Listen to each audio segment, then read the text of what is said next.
এরপরে ৩ নাম্বার জাহান্নামের নাম হচ্ছে সাকর।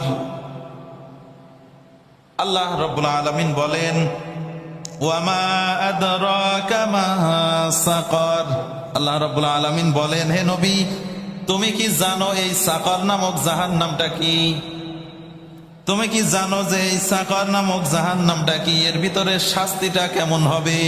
আল্লাহ রাব্বুল আলামিন বলেন, লা তুবকি ওয়ালা তাযার। আল্লাহ রাব্বুল আলামিন বলেন, এই সাকর এমন একটা জাহান্নাম, যে জাহান্নামে ফেলানোর পরে তাকে ছেড়েও দেবে না, আস্ত রাখবে না, ছেড়েও দেবে না এবং আস্ত তাকে রাখবে না। আল্লাহ রাব্বুল আলামিন বলেন, লাওয়াহাতুল লিল বাশার। আল্লাহ রাব্বুল আলামিন বলেন, তার চামড়াগুলোকে একেবারে দগ্ধ করে পুড়িয়ে কালো করে দেওয়া হবে। এই সাকর নামক জাহান্নামে আল্লাহ রাব্বুল আলামিন কাদেরকে দিবেন? আল্লাহ রাব্বুল আলামিন স্পষ্ট করে বলতেছেন, মা সালাকাকুম ফি সাকর। আল্লাহ রাব্বুল আলামিন বলেন, এই সাকর নামক জাহান্নামের ভিতরে যারা যাবে তাদেরকে যখন জিজ্ঞাসা করা হবে যে তোমরা এই সাকর নামক জাহান্নামে কেন এসেছো, তারা 4টা কথা বলবে। 1 নম্বরে বলবে, ক্বালু লাম নাকু মিনাল মুসাল্লিন। তারা 1 নম্বরেই বলবে, আমরা দুনিয়ায় থাকতে নামাজ পড়তাম না।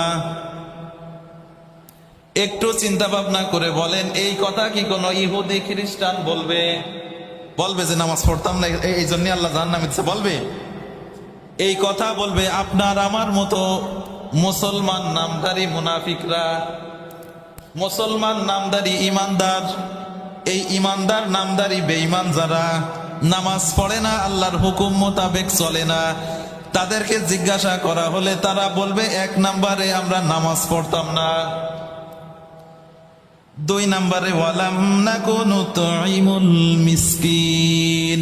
2 নম্বরে আমরা মিসকিনদেরকে, অভাবীদেরকে খাদ্য দিতাম না। অভাবী আমার বাড়িতে আসতো, কিন্তু তাকে দূর দূর করে তাড়িয়ে দিতাম, তাকে একটু খাবার পানি আমি দিতাম না।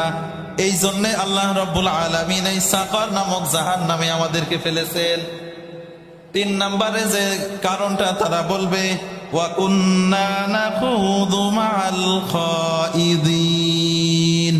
আল্লাহ রাব্বুল আলামিন বলেন, তারা 3 নম্বরে বলবে, আমাদের 3 নম্বর অপরাধ ছিল, আমরা বসে বসে শুধু সমালোচনা করতাম, আর কোনো কাজ ছিল না। চায়ের দোকানে 2 জন 5 জন এক জায়গায় হলে আর একজনের বদনাম, গীবত করতাম আমরা। এই কারণে আল্লাহ রাব্বুল আলামিন